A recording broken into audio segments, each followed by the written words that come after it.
what's up? In this video, I'm going to show you 5 ways for how to play the E minor chord. I'm going to break each one down, what fingers to use, correct technique, all that good stuff. So when you play the chord, you can easily do it. Everything sounds out nice and pretty, and you have smooth chord changes, okay? So without wasting any time, let's just jump into it. Okay, so the first E minor chord that everybody learns is an open position, which is going to be right over here. And what we're going to do is we're going to put our second finger on the 5th string 2nd fret and ring finger on the 4th string 2nd fret, and that is it. Okay, we're going to strum all of the strings, and notice where my thumb's at. I'm going to pull my hand off. See this? It's like this. So what happens is if you have your thumb over here, your hand's going to collapse. This is one of the main reasons people struggle, beginners struggle, is their thumb is in the wrong place. So just make sure it's right behind there. I'm keeping this relatively straight. The angle of the guitar is going up. Good technique. Even if you are playing the guitar over here and holding it like so, we still want it angled up, okay? So if you angle it down or whatnot, what's gonna happen is you are going to end up jutting out your wrist, and it's gonna hurt, ache, and guitar is not gonna be a fun experience for you, okay? So make sure it's all angled correctly. You're on your fingertips. You can even test it like I did. Just pick every note one at a time to make sure it all rings out just fine, okay? Cool, now I'm gonna highly recommend you do not use these 2 fingers. Sometimes people teach you to use these 2 fingers, and I get it because these, this is the strong side, this is the weak side of your hand, so maybe it's a bit easier, but there's so many things that come up later down the road, and this is like a one-trick pony where this can benefit you quite a bit. For example, E minor, E major, A minor, the 7th chords. I was doing that, if you saw that, boom.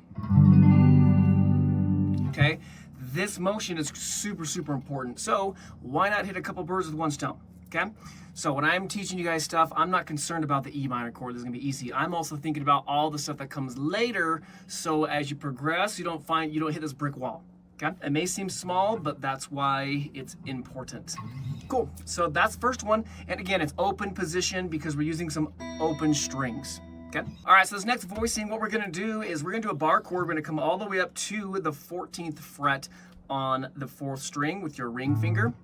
And then we're gonna go like this, and we're gonna bar across strings 1, 2, and 3. Okay, that's what's happening.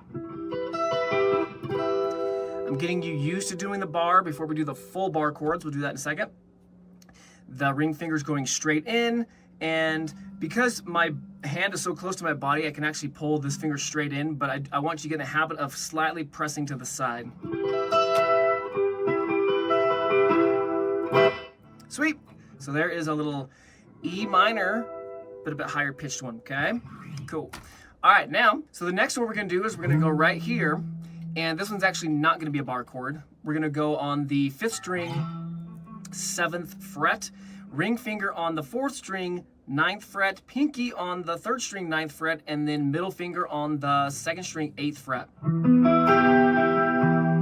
And that is all we're gonna do. We're not gonna bar.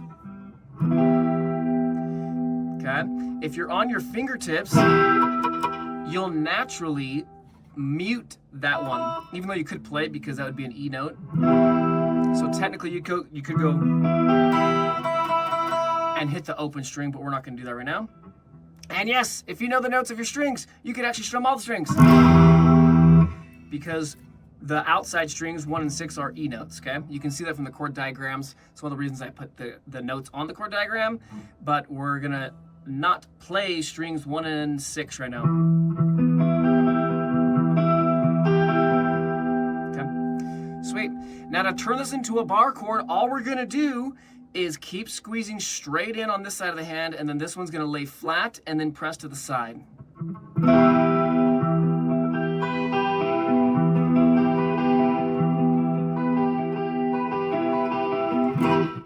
Easy, right? So again, if you can't get the first one without the bar, forget doing the bar chord. I mean, all we're doing is adding in just a little higher pitch with that B note. Sweet. All right, I believe we're on the last one. And what we're gonna do with this one is we're gonna come back up here. If you're on an acoustic, this may be a little tricky, but we're gonna go back the second one we did. And then we're gonna go like this. So what's happening is first string on 6th string 12, ring finger on 5th string 14, pinky on 4th string 14, and then we're gonna bar across all the strings. And that's what's happening. You can see my middle finger, instead of just going like this, it's actually helping push to the side, even though in this position we don't need that much help because it's so close over here. If you're doing like an F sharp minor or something, we'll have another video on those.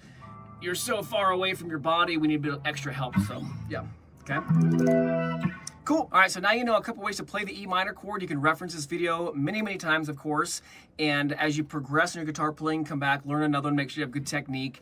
And I also have links in the description below so that if you want to dive down into the theory to understand why we're using notes E, G, and B, as well as if you just want like a walkthrough on the text side, I have like a link to a page on my website where I broke everything down.